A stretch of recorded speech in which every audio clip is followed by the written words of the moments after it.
That night, the sky held no stars. The wind fell silent as if the world itself held its breath. Behind the stone walls of Hastinapura, a queen wept in silence. Not from pain, but because what she had given birth to was not hope, but a lifeless mass of flesh, formless and still. Sages were summoned, sacred chants filled the air, and from that mass were born 100 sons, 100 souls, no cries, no warmth, no joy. Among them, one who would shake the course of history, Duryodhana. And the night he was born did not bring blessings. It brought a sign that war had already been written long before their eyes ever opened. The Mahabharata, Season 3, Episode 6, The Birth of Kauravas. If you enjoy this content, please consider subscribing to support us and stay connected with more engaging videos.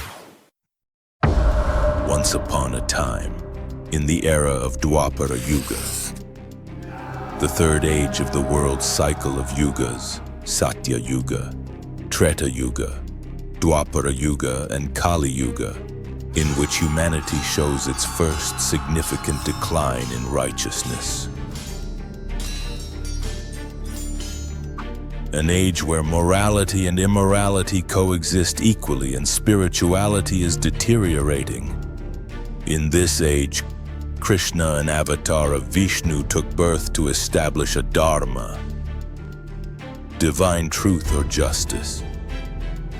He taught humanity vital lessons to expand their consciousness.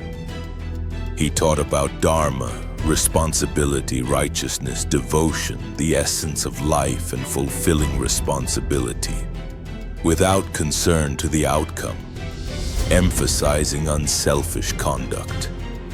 He played a very important role in this era, where the great epic of Mahabharata taken place.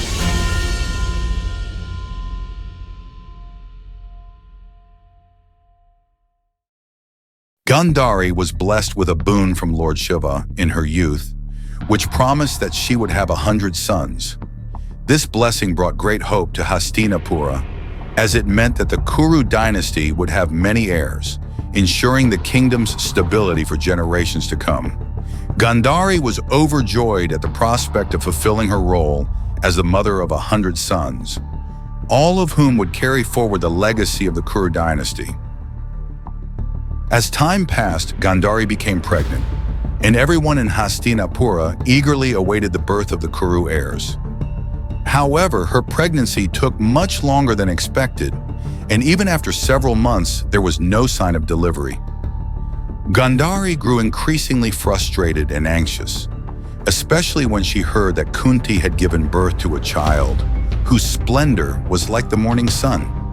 In her frustration and impatience, after she bore the pregnancy for 2 years without delivering, Gandhari struck her own belly, hoping to induce labor. However, instead of delivering her children, she gave birth to a hard, lifeless mass, which looked more like a ball of flesh than a child. Overwhelmed by grief, Gandhari despaired, believing her blessing from Shiva had turned into a curse. When she was about to throw the ball of flesh away, Vyasadeva appeared. At this time, sage Vyasa, who was a great sage with profound knowledge and wisdom, arrived in Hastinapura. Seeing Gandhari's distress, he approached her and offered to help. Vyasa possessed divine powers and insight, and he assured Gandhari that her children would indeed come into the world.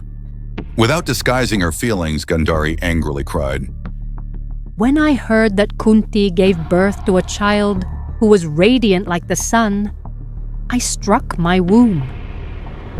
Lord Shiva has promised me 100 sons. I wish for the sons as powerful as my husband, but here is a ball of flesh."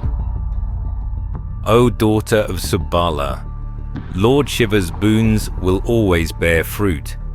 You should now arrange that 100 pots full of clarified butter be brought instantly. In the meantime, sprinkle cool water over this piece of flesh. Gandhari was pacified and began sprinkling water on the ball of flesh. It separated into 100 pieces, each about the size of a thumb.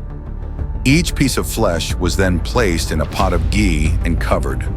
Vyasadeva told Gandhari that a child would be born from each of the pots. He then left for the Himalayan mountains. The birth of Duryodhana in ominous signs.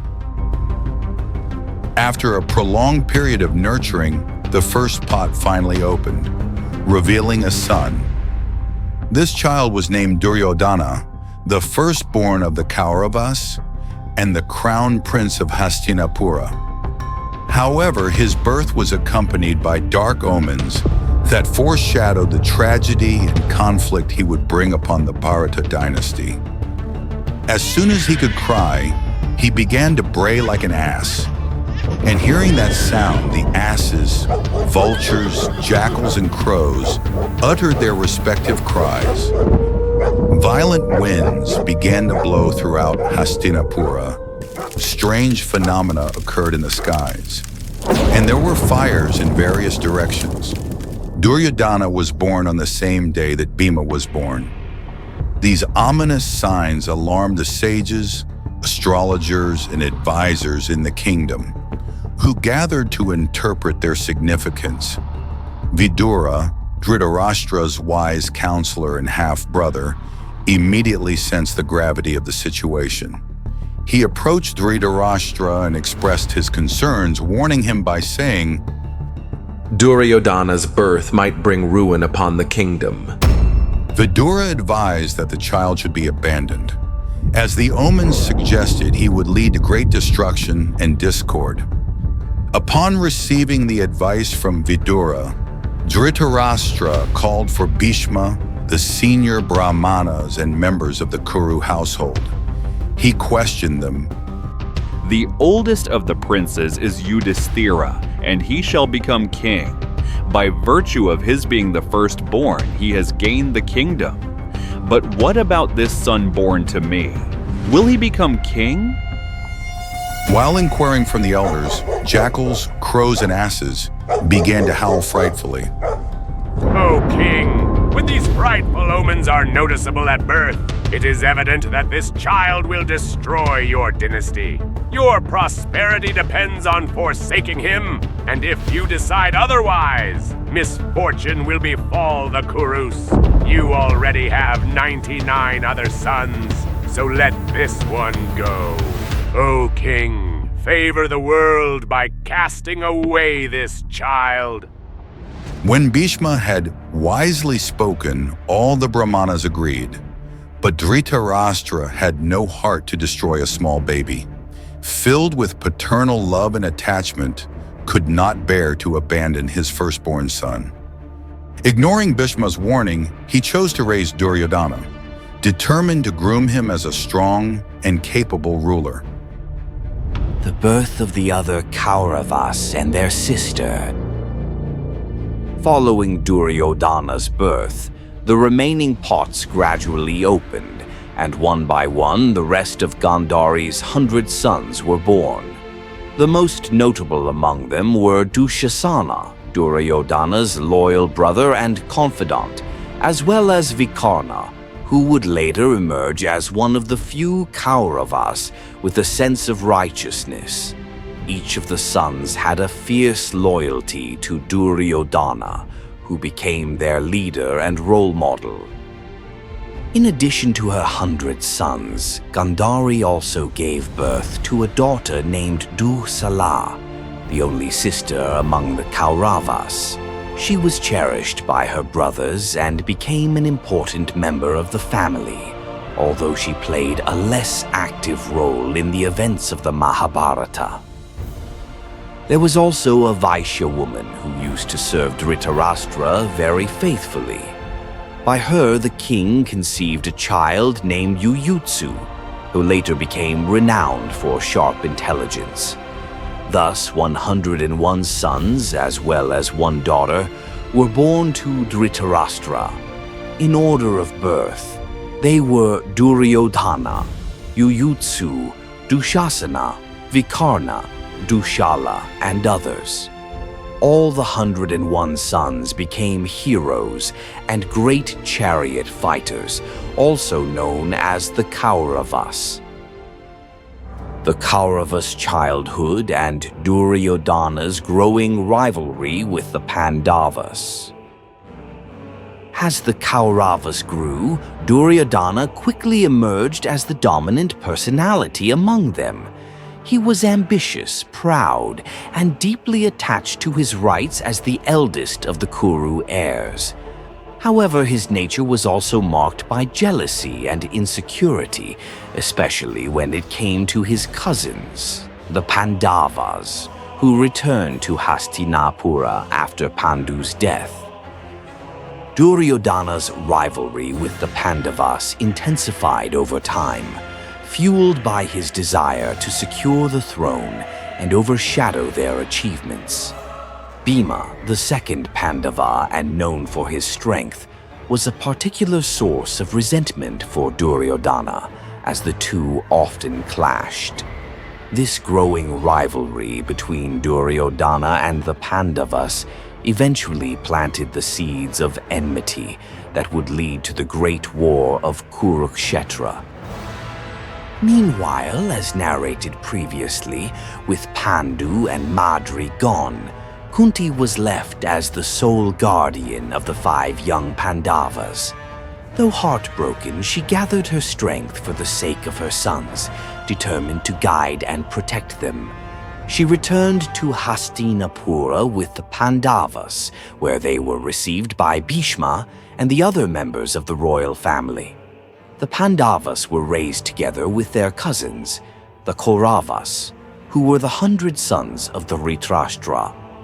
The Pandavas were guided and taught by Bhishma, Vidura, and Kripa, while the Kauravas were guided by Shakuni, his maternal uncle who hated Bhishma for making his sister Gandhari marry Dhritarashtra. Clever and shrewd, Shakuni used his talent to destroy the Kuru race. Shakuni was also a great illusionist. He influenced his nephew Duryodhana from his childhood and led him to hate his cousins, the Pandavas. He advised Duryodhana into using various methods to kill or weaken the Pandavas. Meanwhile, the return of Kunti and her sons to Hastinapura marked the beginning of a new chapter in the lives of the Pandavas. They would go on to face many challenges, conflicts, and rivalries, particularly with their cousins, the Kauravas, who resented their presence in the kingdom.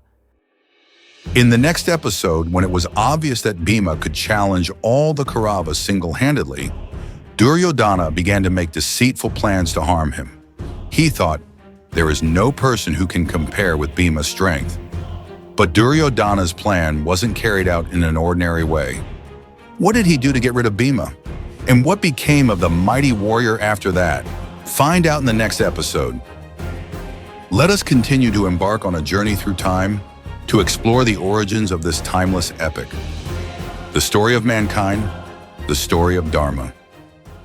Whenever there is a decline in righteousness and an increase in sinfulness, O descendant of Mahabharata, at that time I manifest myself on earth to protect the righteous, to annihilate the wicked, and to re-establish the principles of Dharma. I appear on this earth, age after age. Weapons cannot shred the soul, nor can fire burn it. Water cannot wet it, nor can the wind dry it. All the best among warriors fight for the sake of duty, treating alike happiness and distress, loss and gains, victory and defeat. Fulfilling your responsibility, in this way you will never incur sense.